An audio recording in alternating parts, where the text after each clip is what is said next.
the Keto Middle Ground. Why we are done with extremes and echo chambers, and this is going to go right along with a lot of what we heard. Here's the funny part: was we came up with this topic a year ago. Which again, Michelle, Autumn, Debbie, amazing at putting everybody right in where they need to be. I love it. Okay, so let's start off with this. We are not doctors, nurses, or health professionals. Clearly, who would hire me for their doctor? Nobody. Not one person. Two idiots who started a YouTube channel. You can find us here. You can find a YouTube channel there. So what are we?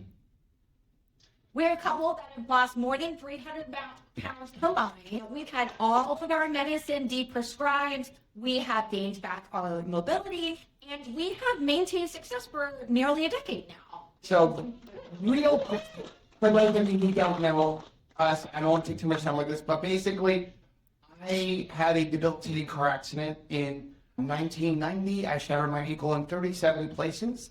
I was on crutches for 2 years. I have 17 pins in my ankle and I was told I will never walk again. In 2017, I was told at this point, you have no choice but to get an ankle replacement surgery. He said the only problem is that's only going to last 10 years and it's a 2-year recovery, except for I made all of my money as a sports official and a landscaper.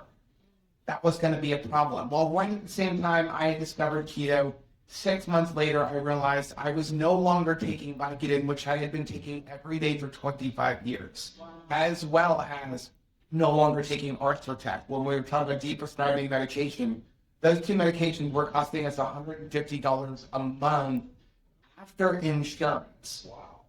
People say keto's expensive. Well, when you cut out $150 a month in medications alone, it helps pay for your ribeye. Ribeye budget. All right, so just a look at what we are before. It was us. Wow. It was us. And so once you get well, I'm so thankful. So many people in this room have shared, once you get well, you don't keep it to yourself. So our channel is all about community. You can find our mighty networks here. If you need community, you just need it's free, completely free. Come on in. Lots of amazing people, some in this room, that we find community there. So, anybody want to know what we're talking about today? Sharks? Sure. Let's talk about sharks. Yes. So we're actually not going to talk about carbs. We're not talking about insulin. We're going to talk about sharks. So, in 1975, Jaws came out. Who actually went and saw Jaws in the movie theater? I did. I was still a glimmer in my daddy's eye. But next year.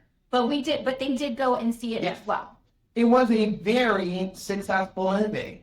Actually, that is a huge understatement. It was the #1 movie of 1975, and it's basically the first movie that was considered a summer blockbuster. So now every summer, we're chasing what is the summer blockbuster. There'll be a summer blockbuster this year, but it was Jaws that first started the summer blockbuster. So why was this movie popular? Not because it was loud. In fact, the soundtrack is what? Dun, dun, dun, dun. Right? Not because it was extreme. It wasn't extreme. And it was not because you saw the shark constantly. In fact, if you listen to Steven Spielberg, the shark was broken.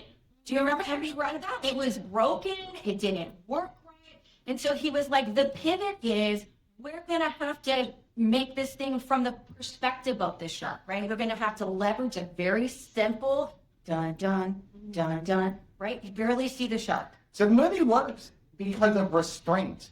Yeah, you barely saw the shark, and all attention came from what you didn't see, right? It was very disciplined storytelling, right? And it changed cinema. It was something you didn't have a ton of seeing the shark, and yet it was a blockbuster success, right? So of course we had a blockbuster, so what happened? Jaws 2. Yeah. And then we don't stop there, right? What happened? Jaws 3D, right? Remember that Dennis Quaid is actually in that. He's working for SeaWorld, and the shark is coming after. The shark has followed him on Kennedy, right? Right. All the way down to the Caribbean. Wow. right? And then, of course, we had Jaws the Revenge. Who saw Jaws the Revenge? Well, you only saw the first part because it's unwatchable, right? We should also mention Jaws 3 was technically 3D, but it was at that horrible 3D time. Comes out at you. Right? So the thinking became, well, people love sharks. So let's give them more sharks. More sharp. You're gonna need more cowbell, right? Like you want more cowbell. The fourth movie, the shark was tracking one family across the ocean like an Google Maps. And at some point, it stopped being terrifying and started just being ridiculous. Just absolutely ridiculous. And why is that? Why was it ridiculous? Why did they do, what was the mistake that they made? Well, escalation replaced discipline, right? So that's what humans do with success. When something works, we say the answer is more. More intensity, more restriction, more certainty, and more rules. Wow. You see, some kind of drifting that way and all, right? But the problem is more is not the same as better, right? There is a point where it's too much. So when your health is broken, extremes feel awful. And we understand that. You go from chaos to control, and you go from confusion to clarity. You go from, I don't know what the heck to eat, to, I really feel like I've dialed it in and I know exactly what to eat for me right now. And that feels stabilizing. If you're somebody like me, like Joe, and it seems like it was resonating with a lot of people, Deal a Meal and Nutrisystem and Jenny Craig and Cabbage Soup Diet, which will lose you all your friends. We don't know what to do, and suddenly I feel like I have some control. So how many people got started this way of eating from some form of low carb or keto? Now I'm carnivore, just starting with keto, right? So for many of us, keto was helpful because in the beginning, because we needed structure, we needed discipline, and we needed to break our old habits. One of the biggest habits that I needed to break was severe calorie restriction. Keto was a shock to the system because we're just eating food. I thought that the whole thing was figuring out how to never eat. And now I am eating regularly. I have good news. We can start the timer so we get 40 more minutes. Okay, so if you didn't know, Rachel, prior to keto, was in a 2-year, 500 to 700 calorie a day weight loss plan. I was afraid of She lost 100 pounds doing that, and then in year 2 proceeded to gain 70 pounds back because of metabolic slowdown. She averaged 500 calories, but if she ate 600, she gained weight, and it went up and up. So when I started keto, we did it to save our marriage. Eating bacon, and I'm eating burgers, and I lose 18 pounds in the first month. Rachel lost 0.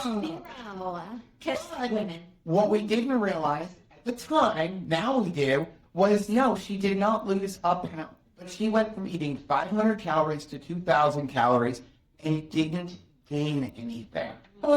She quit. Yeah. It took her 6 more months to follow me onto keto. So for many of us, keto was so helpful at the beginning. The original plan worked, but then the first Jaws, it was simple, it was focused, and it was intentional. That's why it worked, right? But here's what happened next.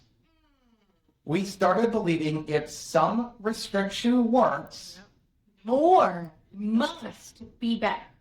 right? We heard Maria talk about this. I talked to Maria about this 3 or 4 years ago when everybody was getting the PSMF within the space. And like, hey, you're talking about 2 days a week of PSMF, and I'm seeing everybody going, well, 2 days is good. 5 days is better. And now all of a sudden, everybody is demonizing fat within the community, and they're eating really high protein and 20 grams of fat a week long, right? More is not better. Yeah. So pursuing lower carbs became chasing 0 carbs. And if that's even possible, It's not. dude, there's carbs in liver, there's carbs in eggs. Don't get into a mindset that I have to have 0 carbs. Anybody drink coffee? You know there's carbs in your coffee. Yeah. They're just less than 1 carb in a cup of coffee. And oh, by the way, a cup is considered 6 ounces. Who only eats a 10 to 6 ounce cup of coffee? Not this joke. Okay, I'm not saying worry about those carbs unless you're like Rachel and you were drinking 2 pots a day, which worked out to be almost 24 total carbs in the day before she touched food. That's where we start worrying about those carbs. But here's the thing, we're worrying about our carbs, and eat meat became this. All plants are coming to kill you. Yes. There are several plants that are trying to heal you. Cinnamon can help lower your glucose. Okay, this one is made from plants. Quinine is made from plants and used to treat malaria. So I hope if you get malaria, you would be okay with plants if the treatment is taking quinine. Right. Okay, so what happened though is stabilized insulin became feel like a failure and still drink Diet Cokes. Right. And before we know it, we're in sequel territory. Right? Okay. So this is where food stops being fuel and starts being identity. Sometimes, and that's in anything. It's not just about the wellness space, but anything. We get so excited about something, you don't even know my name anymore. Hi, I'm Keto. We're the 2Krazy kid. We don't even have a family, right? We're basically 2 hamburgers with cheese on top. That's all we are. So you know what? The disagreement is feeling threatening. Questioning feels disloyal. Anybody ever see that in any of the groups? If you question it, like you are not the right person for you. Nuance feels like weakness. And social media makes it worse. And I'm going to give you some examples of why to stay out of some of these groups. I want you to take a close look at some of these. This is from the World Carnivore Tribe Facebook group. Are coffee and tea allowed? This should have been the last one, but you're going to love this response. Why not get a slice of cake and an extra large pizza while one acts? So, these are actual questions and responses in Facebook groups for this way of eating. Never buy meat from Walmart. Has anybody done this diet by eating only chicken? I do not enjoy beef or lamb. Sounds like this isn't your way of eating. Wow. By the way, if your name is one of these names, sorry, not sorry. On the first one, I took the meat out, and then instead of saying, you know what, if you're on here, you should be ashamed of yourself. But why are people putting anonymous participants? Because look at the answer they're getting. Yeah. Well, it sounds like you shouldn't eat this way if you don't like beef. Ground beef bought from a supermarket is unlikely to be a whole food. That's going to scare somebody, right? Nothing of micronutrients or fat in chicken alone. Time to eat like an adult and not a toddler by having more variety. Carnivore will help your kidneys. This is my favorite one. Better to not eat eggs at all if they come from caged chicken. The omegas in it will be messed up and you will indeed get bad cholesterol. I mean, So, go eat a Kit Kat if you can't afford pasture-raised eggs. right, pretty much. You cannot get the minerals and vitamins required from chicken. Chicken is a low-fat, low-grade protein. You need fat, you need beef, and you have to stay disciplined. Right. So you can. That was somebody, by the way, asking, am I allowed to eat chicken on a carnivore lifestyle? I mean, so our heart is for people. I love people. I love families. I want to see every single person reach their full potential and purpose in their life, right? And so when I see it hard, Brennan, they're asking genuine questions. Some of those are really genuine questions, and they're getting blasted like that. It hurts my heart. But So here's the thing. What I want to tell you is, you know what my problem with these people are? They're literally killing people. You are, in a roundabout way, killing people because when you put up this kind of stuff, there is somebody out there right now going, if I have to do this, I give up. And why is this happening? Because algorithms reward intensity and not moderation. So we have been looking at trying to bring some cows onto our farm. And it's great. It's been an interesting, process looking for cows. But my first thought was, I can't have a cow because I associated owning a cow with Dr. Pol from Disney Plus. Anybody ever see Dr. Pol? Okay. Why do you feel on Dr. Hall? He has always got his hand up to the shoulder of a cow's butt. And you remember us talking to Terry, and she was like, Joe, that is not No, what Mary. you need to do. Yeah. Mary, I'm sorry. That is not what you need to do.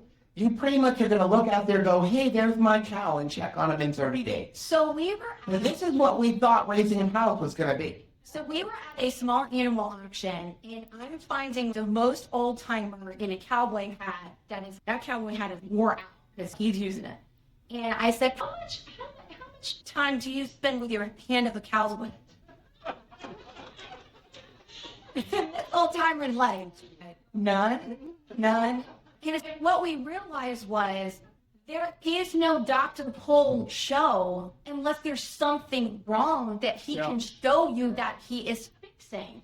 And that's the problem, right? So keep in mind, as soon as you win the title Nearly Perfect, Yeah, so you're going to come and you're going to find, maybe for yourself, you're like, this is works for Raisin me. here right now, Yeah, you're like, I'm the perfect one. I'm a shark. I'm an apex carnivore. What we have learned from being in this space for 10 years is, as soon as you get that badge, a new rung will be added to the ladder of perfection. So you got this. So if you didn't know, killer whales are also a carnivore and they will eat sharks. Okay, so you think, well, man, I'm the toughest, I'm doing things the hardest. There's going to be a next person that's holding my beer. And right now, we're starting to see, and I'm like, oh my Now, wait on that part. Okay. So here's a question. We started in keto. So a lot of people started in low carb, right? We did that years ago with Atkins. We both did very well with Atkins. So critical. Until it got into adding carbs. That didn't work too well. So we started with keto. Then you have Keto, then you have Carnivore, then you have Lion Diet, right? Anybody know who started the Lion Diet? Michaela Peterson, right? Now everybody's saying that this should be your goal. You need to eat Lion Diet for the rest of your life. You know what that is? It's ruining eating salt only. Everything else is killing you, right? Anything else is going to kill you. Did you know that Michaela Peterson does not currently follow the Lion Diet? Is she kicked out of her own club now? So she used it to follow a specific protocol because she was extremely ill and used it to figure out what is going on and then slowly introduce foods back in. So newsflash for people, there has never been a human civilization who goes 100% carnivore ever in the history of the world. Not even the Inuit Eskimos are 100% carnivore. We actually said that on a video once, and we did get a response back of somebody who is a 100% carnivore. And it was cannibal tribes that eat people. If we're going there, now. I'm out now. So we get it. Outrage spreads faster than restraint. Echo chambers feel really safe because everyone inside of that bubble agrees with everything being said. But when no one challenges the narrative, drift begins. This is where movements fracture. Not because they were wrong, but because they stopped listening. And that's what we don't want, right? The original Jaws worked because it respected tension. The sequels assumed spectacle was enough. And if you are on any type of social media, there is a lot of spectacle. And I'm somebody who enjoys sequence, clearly, okay? But it can't just be about the spectacle. We've got to live this daily. Amy was talking this morning about figuring out, like, how it's going to work for you when you're at work, when there's stress, when you've had a bad day, when it is morning or night, right? You have to be able to live in real life and make it work, not just in the spectacle. So here's the thing, if we aren't careful, the low-carb, keto, and carnivore communities are going to find themselves here. Who remembers this? This was bad. Fonzie jumping the shark in Happy Days 1977, which, by the way, was after Jaws. Yeah, And for some people, a lot of people don't know this. Do you know that Jaws completely changed how people view sharks? So you talk people like divers like us and people who aren't divers and say, I go swimming with sharks all the time. They're like, you're going to get eaten. Sharks don't do that. They're afraid of people. But Jaws made people afraid of sharks.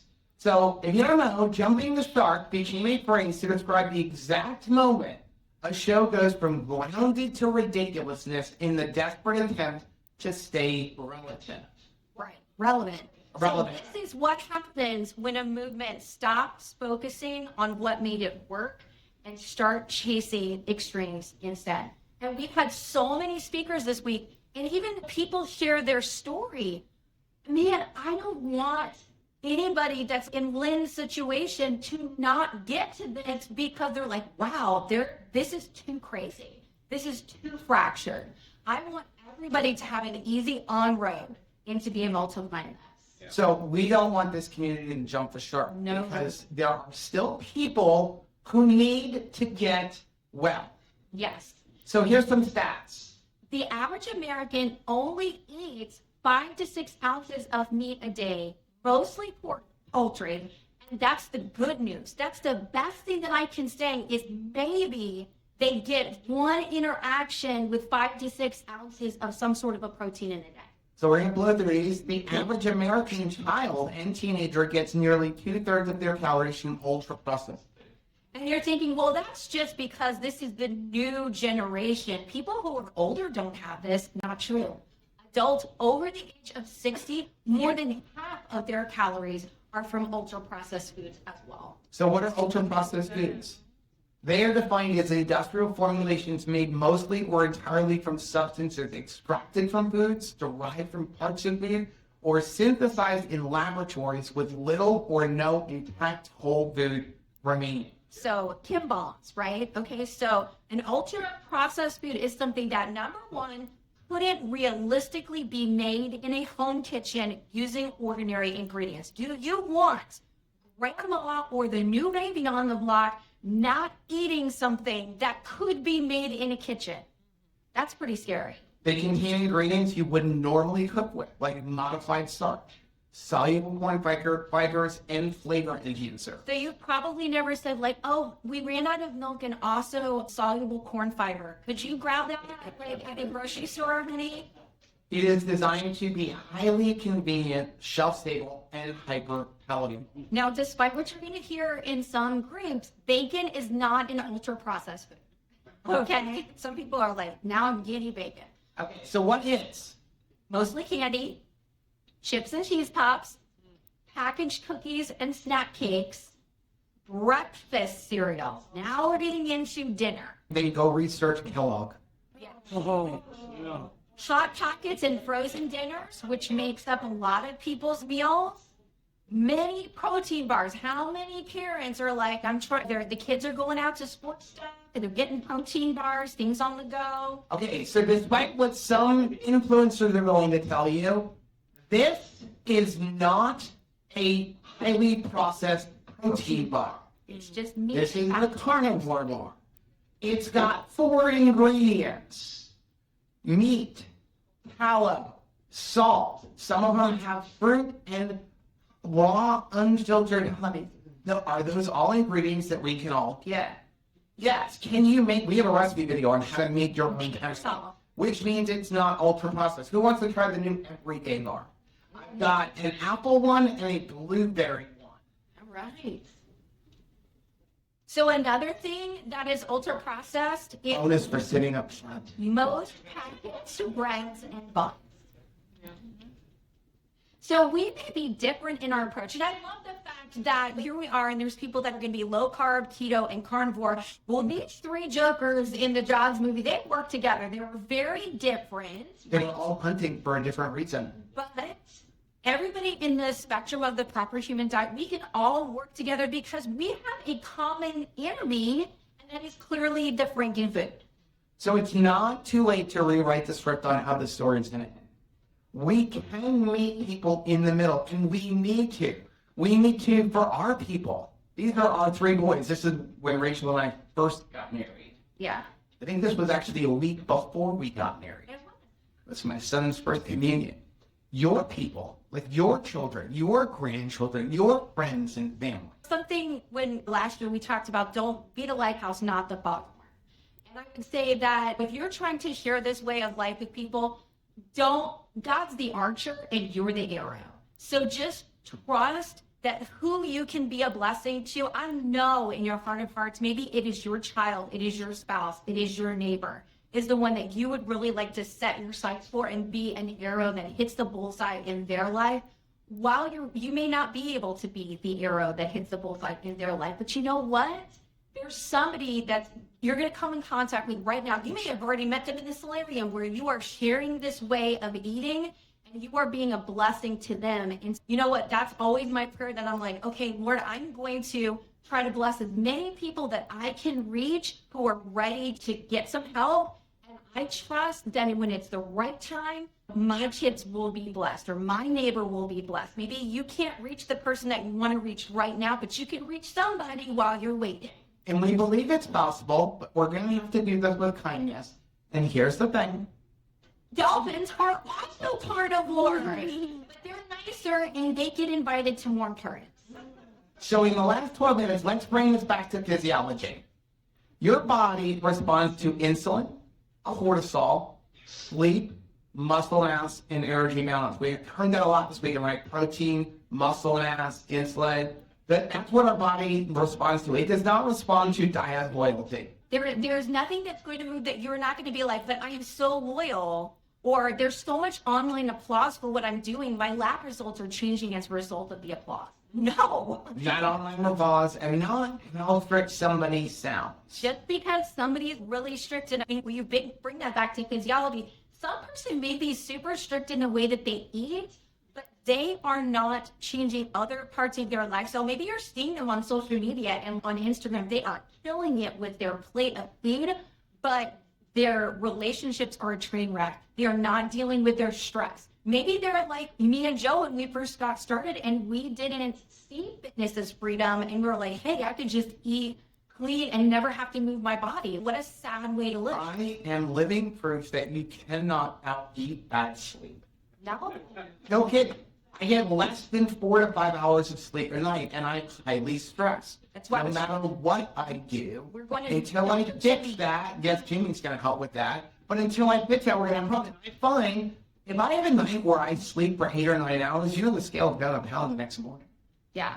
But if I get less than 6 hours, the scale is always up. Why? It's inflammation, it's stress, it's cortisol.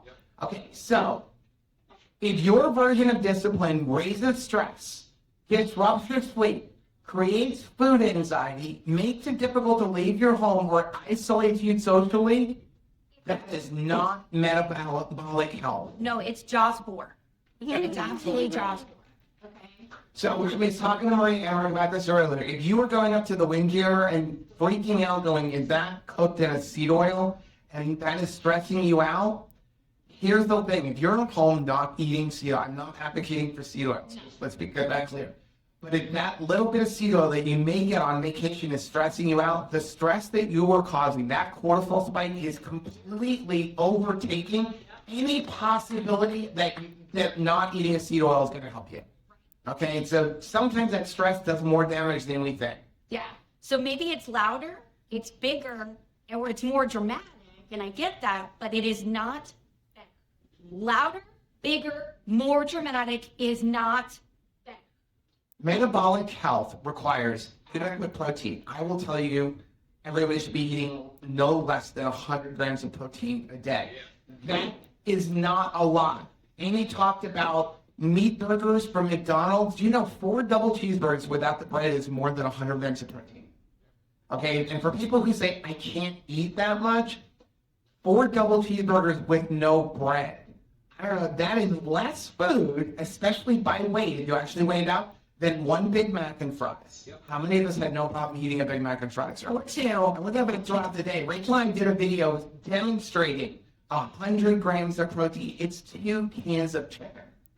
It's 1 ribeye steak. Yep. It's not that much food through the course of an entire day. And if you are struggling, trying to do it in a single meal, eat more than 1 meal. Yeah. Okay? That's 100 grams of protein, which I'm telling you is the bare minimum. That is more important than any intermittent fast. So we used to think, personally, that stricter was always better, that higher ketones was going to mean more fat loss. And Maria talked about that. That is not necessarily translating to be more fat loss. And that we thought that flexibility was weak, that we needed to be rigid. So now we understand extremes are only phase 1. Maturity is phase 2. Phase 1 says, I am fixing this. But phase 2 says, I am sustaining this. And maybe you go through stints where you have an elimination protocol of some sort. But we're going to live a really long time, guys. And so we're going to have to be able to sustain this for years and years to come. So if you say, hey, I am only going to eat just beef and I'm never going to incorporate chicken for the rest of your life, that's great. Adopt me as a child if you can afford that. But you may have to change things up, and sustaining it is going to be important. I truly believe your body likes change. And if you change it up, your body will adapt better. When you get people going, you should only eat beef and ruminant meat. Well, here's the thing. If you are only eating beef and ruminant meat, and you are not eating organ meat, and you are not eating eggs, and you are not eating seafood, you are missing essential vitamins and nutrients. That if you're going to only eat beef and you're going to be a carnivore, you better be eating the whole animal if you really want to be healthy. Sustainability requires flexibility. It requires context, which has been talked about a lot, right? And it requires not panicking when life happens. Thank you guys for coming on the cruise. We understand that maybe if you were just getting started, or you're going to make yourself be in the presence of seed oil, or you're even going to make yourself open-minded to be around people who are like not in an echo chamber. That took a lot of bravery and a lot of courage, and I applaud you for not panicking when life happens. So we believe in living in the middle ground. Middle ground is where it becomes sustainable. You saw Amy's thing, right? 90% is across the board is a lot better than trying to strive for perfection and then being up and down. We believe in the middle ground. The middle ground is not peak culture. No. It is not carb chaos or anything goes. Right. So when someone says they're a low carb, we don't see this.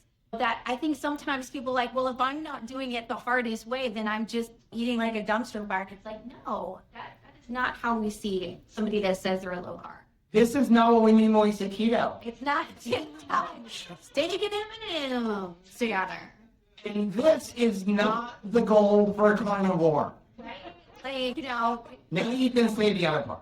So something that we tell in concert, because you always think there's no more crazy. Right? There's no crazier than lying, right? Right. It can't get any worse. Just be calm at least. This can be upsetting, but at least it can't get any worse. And then we started getting a drift of people like, are you cooking your steaks? What is the new? Has anybody seen this on? The new thing is you can't cook your meat. You must eat all of your beef raw. Otherwise, you're missing all of the essential vitamins and nutrients. The Liver King was proved to be fake if anybody didn't know. That Liver King guy. This is how crazy we're getting. So I think it's best for us to pump the brakes now, right? Before we get to the thing where somebody's talking to you at a conference and you're like, up you're eating people. 10 milligrams strong convictions and very soft edges. Keep in mind where we were. Y'all, this was where I was, okay? We're talking about insulin-aware eating, high-quality protein, muscle focus, electrolyte literacy, sleep protection, stress awareness, social flexibility. This gal has come a long way, and I do have to check on my drift every once in a while to make sure I'm not too hard and I'm not too soft. The sequel mindset says make it better. Bigger. And the mature mindset says make it better. The goal isn't to be the strictest list in the ring. As it's been shared, the goal is to be the healthiest version of yourself at 70, at 80, at 90, and at 120, like the late to play. Okay? So, we did 3 minutes to spare. Right. Again, we